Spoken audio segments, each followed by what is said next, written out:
Muy buenos días, o muy buenas tardes muchachos. El día de hoy nos va a tocar trabajar con un segundo filósofo. Aclaro que estos no son los únicos filósofos que trabajaron alguna teoría sobre el alma dentro de la etapa precientífica de la psicología, pero sí son algunos de los que se consideran como más relevantes o más importantes. Además de que la finalidad pues es también que tengamos como un panorama general de todo lo que es el desarrollo de la psicología durante toda esta época, ¿va? Ya si alguien quiere meterse más a profundidad a todo lo que es esta parte de la historia de la psicología, pues bueno, ya tendrá, o sí, más bien, tiene la posibilidad de mandarme algún mensaje y yo le puedo hacer llegar alguna información respecto a esta época, ¿vale? O de igual manera lo puede hacer, puede investigarlo de alguna manera por su propia cuenta si también lo desea. Los elementos que estamos nosotros haciendo aquí, pues es como una línea de tiempo de alguna manera que también le va a permitir que con esos elementos que hemos estado viendo, pues se pueda dar la oportunidad de revisar más a fondo esto, ¿vale? Entonces, bueno, ya si alguien lo desea, lo puede hacer con todo gusto. De las dos maneras, hacerme llegar a mí el mensaje o investigarlo por su propia cuenta.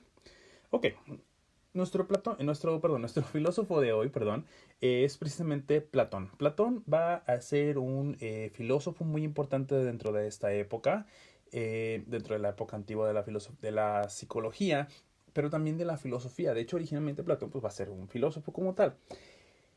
Platón por ahí va a tener una teoría conocida como la teoría de las ideas, que está enfocada más que nada al elemento del conocimiento o al área inclusive política. Pero dentro de toda esta teoría va a haber un determinado elemento que va a ser fundamental para comprender la historia de la psicología, que es precisamente su teoría sobre el alma. ¿Ok? Vamos a iniciando entonces con Platón. Ok, permítame. Ahí está, una disculpa. Ok, Platón. ¿Quién fue Platón? Vamos a ver. Platón es un filósofo griego que nace en Atenas. Nace el 427 y muere en el 347 a.C.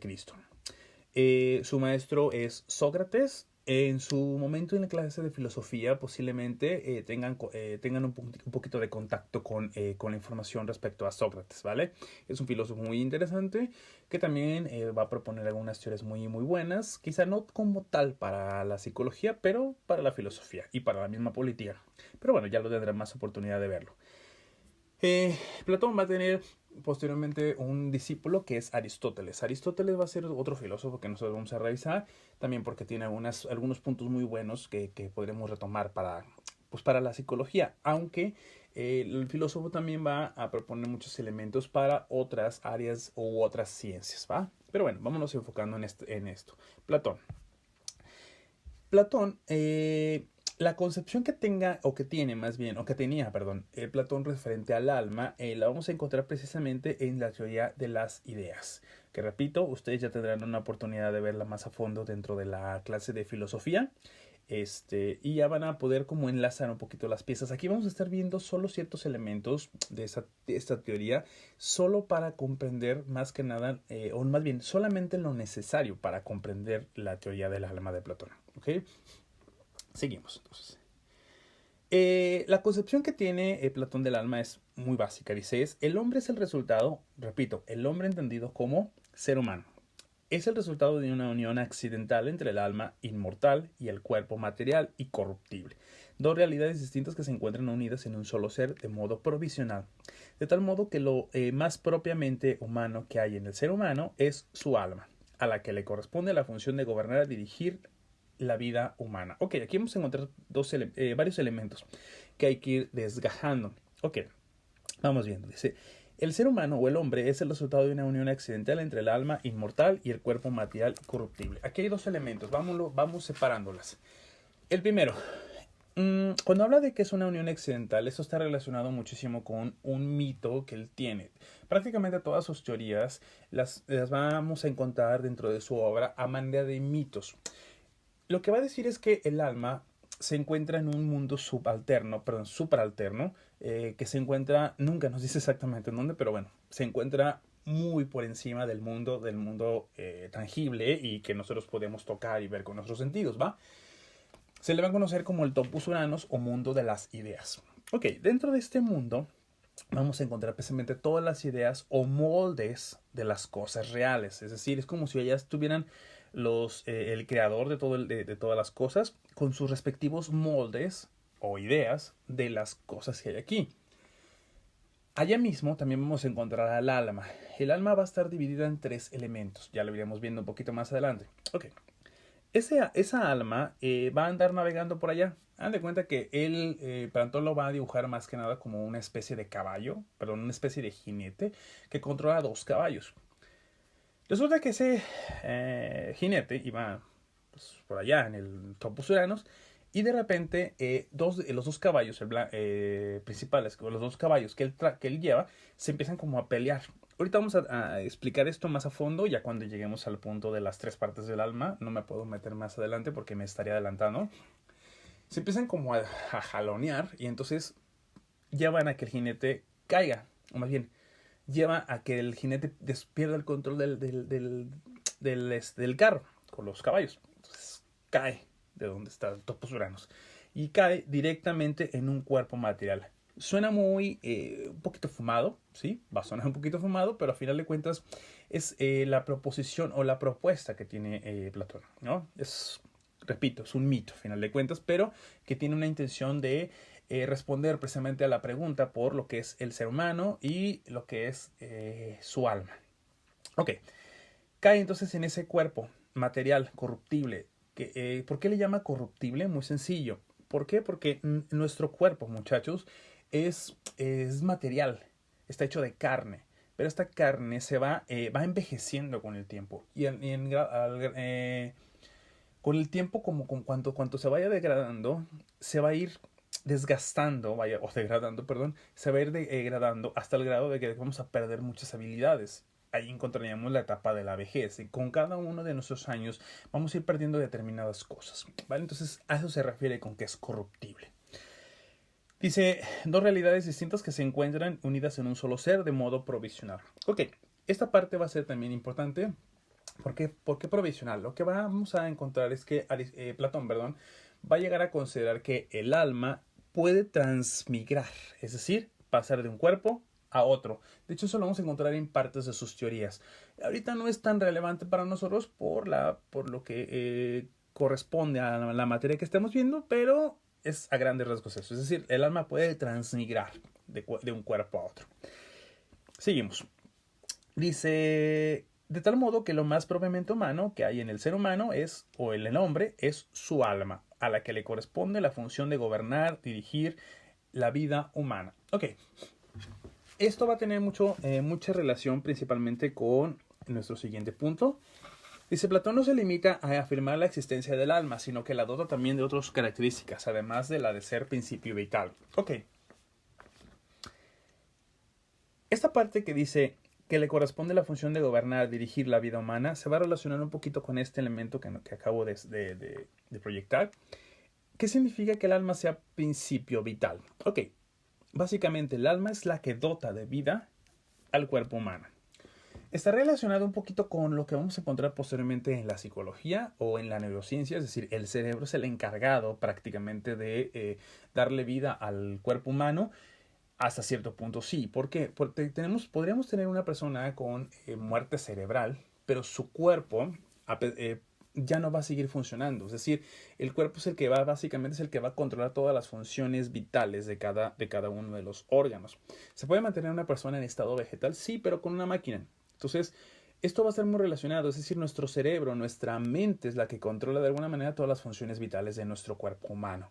Si tú apagas el cerebro, el cuerpo, todo lo demás del cuerpo humano fallecería o moriría completamente. Entonces está muy relacionado. Por eso les decía, muchos de las teorías, puntos y esquemas van a funcionar precisamente para la psicología posterior o inclusive las neurociencias, que son las que están ahorita en boga. ¿Ok? Seguimos. Ahora bien, repito, otro elemento con el que va a estar conectado. Dice, y es en esas características en donde se encuentra la originalidad de la interpretación platónica. El alma, nos dice Platón, es inmortal, transmigra de unos cuerpos a otros y es, además, principio de conocimiento. Ok. Me regreso al punto donde dice que le corresponde la función de gobernar y dirigir la vida humana. Ok. además de tener la capacidad precisamente de controlar lo que es las funciones del cuerpo y darle vida a ese cuerpo, va a tener la capacidad propiamente dicha de mm, el alma. Estoy tratando de encontrar una forma simplificada, vaya, de decirlo. Se me vienen a la mente muchos de los conceptos que Platón llega a utilizar y demás, pero a ver, haz de cuenta. Es como si el alma tuviera en sí misma todas las funciones mentales que nosotros ahora le atribuimos al cerebro, la capacidad de percibir, la capacidad de conocer, la capacidad de pensar, la capacidad de sentir. Es decir, todo eso ya en la neurociencia nos lo ha planteado como que son en última instancia nuestro sistema nervioso conectado directamente a lo que es el conjunto neuronal, es decir, a nuestro cerebro. Y el cerebro y las partes del cerebro son las que se encargan precisamente de formar lo que nosotros entendemos ahora como percepciones, conocimiento y demás. Sin embargo, en este punto de la historia, la psicología o la filosofía del alma va a entender que es el alma el que tiene la capacidad o las capacidades para llevar a cabo todo ese procedimiento. Esto sería una parte muy interesante. ¿Por qué? Porque inclusive algunas películas de ciencia ficción, algunas inclusive telenovelas que inclusive hemos visto la televisión cotidiana, retoman este punto de que el alma es la que, cuando tú transmigras un alma de un cuerpo a otro, esta otra alma es capaz de recordar quién es y las habilidades que tiene. Entonces, nuevamente plantearse la posibilidad de que es el alma el que tiene esa capacidad. Pero bueno, no nos vamos a meter más a fondo. Ahorita vamos a meter a trabajar solo con Platón. Seguimos. Dice, en la medida que conocemos por el alma, esta ha de ser homogénea con el objeto conocido, es decir, con las ideas, por lo que no puede ser material. Lo que dice es que, ya que el alma es la que tiene la capacidad del conocimiento, la del conocer, aprender, por lo tanto es un proceso inmaterial. El alma es inmaterial, no es como un elemento, no es como mi cuerpo, que se puede tocar, que se puede sentir. No, nosotros no podríamos ver al alma. El alma de alguna manera tendría la misma cualidad que las ideas. Ustedes pueden tener la idea de un unicornio y esa idea es inexistente, sin embargo la puedes percibir nada más, con el intelecto y hasta ahí. El alma sería algo así más o menos. Ok. Ahora bien, Platón distingue tres partes del alma con funciones distintas. Ya que entendemos la visión del alma y un poquito su teoría, Platón va a distinguir que hay tres partes de esa alma. ¿Ok? Cada una tiene su propia función. La primera es la que vamos a encontrar como la parte concupiscible. Dice, es la sede de los apetitos y deseos. Lo que nosotros después vamos a entender con Freud como los instintos animales, perdón, o el ello, en realidad van a ser como estos instintos, diría Freud, los instintos sexuales. Lo que va a decir Platón es que se van a encontrar en la sede que le llama la parte concupiscible. De hecho, la parte concupiscible se traduce como la parte... es un término religioso que se considera como pecadora, la parte pecadora. La parte irascible va a ser nuestra segunda parte. Y es la sede de las pasiones nobles como el valor. Lo que va a decir Platón es que el ser humano tiene no solamente instintos o pasiones animales, sino va a tener una especie de pasiones que le va a llamar pasiones nobles. Uno de ellos es el valor, por ejemplo, que encontramos en los guerreros, caballeros y demás. Tomemos en consideración que durante esta época uno de los personajes muy importantes dentro de la historia va a ser precisamente el guerrero, que es capaz de perder la vida en el campo de batalla defendiendo a su pueblo. Entonces el valor va a ser muy fundamental para esta época. Entonces va a ser una de las pasiones nobles. Pero ¿dónde la encuentras? No en la parte concupiscible, sino en la parte irascible. La última parte va a ser la parte inteligible. Es la parte donde se encuentra la capacidad racional del ser humano, lo que tanto defendemos como la cualidad fundamental del ser humano, la capacidad de pensar y razonar. Esta parte va a ser precisamente la que va a estar relacionada con la que nosotros decíamos con que controla la vida humana. ¿Por qué? Porque es como si fuera nuestra sede de control dentro de nuestro propio cerebro que controla todas las demás funciones.